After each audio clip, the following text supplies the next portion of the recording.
Bismillahirrahmanirrahim. Assalamualaikum warahmatullahi wabarakatuh.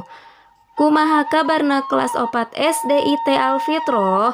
Alhamdulillah sae Allahu Akbar.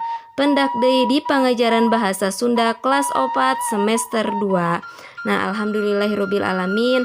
Pada semester 2 ini kita awali dengan bab 4. Nah, di bab 4 ini ada materi tentang pakasaban urang Sunda. Artinya itu pekerjaan orang Sunda atau pekerjaan yang dilakukan oleh orang Sunda. Nah, pakasaban teh naon? Nah, pakasaban atau patukangan nyaeta pagawean anu dilakonan ku manusia pikeun nyumponan pangabutuh kahirupan sapopoe. Nah, pakasaban itu yaitu pekerjaan yang dilakukan oleh manusia untuk memenuhi kebutuhan kehidupannya sehari-hari.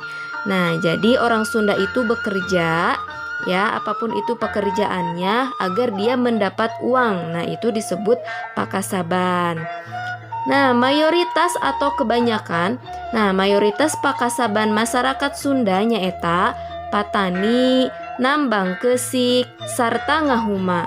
Nah, kebanyakan pekerjaan yang sering dilakukan oleh orang Sunda yaitu bertani, kemudian menambang pasir, kemudian berladang. Nah, ini pekerjaan yang sering dilakukan oleh masyarakat Sunda, terutama di desa-desa. Nah, sekarang Bu Iyam akan memberikan beberapa contoh pakasaban orang Sunda. Yang pertama ada patani, ya, atau bertani.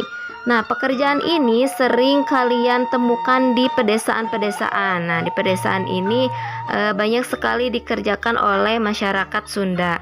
Nah, yang kedua itu ada nambang kesik atau nambang pasir. Nah, ini juga sering kita temukan di pedesaan karena di pedesaan itu banyak sekali gunung-gunung dan sungai-sungai. Nah, selanjutnya kita dapat menemukan juga di pedesaan itu disebut ngahuma atau berladang. Nah, istilah ngahuma ini biasanya itu untuk para petani yang menanam padinya itu di dataran tinggi, ya, di ladang yang datarannya tinggi, yaitu dia menanam padi tetapi di dataran tinggi tanpa air.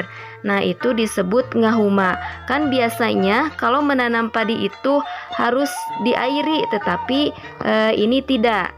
Jadi menanamnya itu di dataran tinggi.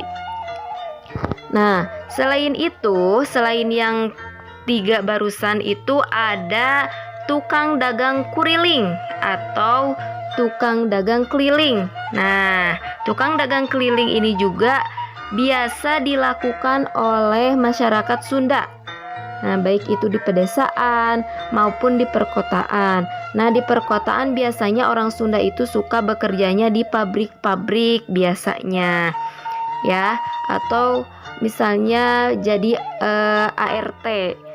Nah, mungkin itu saja yang dapat Bu Iyam sampaikan. Mohon maaf apabila banyak sekali kekurangan. Terima kasih atas perhatiannya. Wassalamualaikum warahmatullahi wabarakatuh.